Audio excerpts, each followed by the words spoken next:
عليكم ورحمة الله وبركاته. نتحدث اليوم عن ارتفاع النفط أو أسعار النفط. كلما زاد ارتفاع أسعار النفط آه، يكون سببا في إيقاف هذه الحرب. هذه هي الطريقة الوحيدة لإيقاف الرئيس الأمريكي دونالد ترامب عن حرب إيران. يجب أن يرتفع النفط بشكل جنوني. يجب أن يصل البرميل الواحد على الأقل إلى $1,000,000. عندها سيضطر الرئيس الأمريكي إلى التراجع، لكن مادام النفط لم يرتفع فهذا صعب المنال. يعني يصعب حاليا أن نستطيع الضغط على الرئيس الأمريكي من أجل هذا ما ننتظره من المجتمع الدولي، وهو أن يستخدم ضغوطاته الاقتصادية لوقف هذه الحرب وإعلان السلام في منطقة الشرق الأوسط.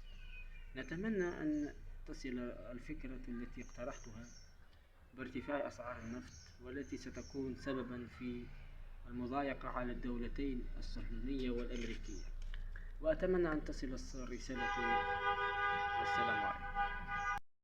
أتمنى أن تصل الرسالة إلى أكثر من اللزوم. أسعار النفط أو عفوا النفط هو سلاح مهم. السلام عليكم.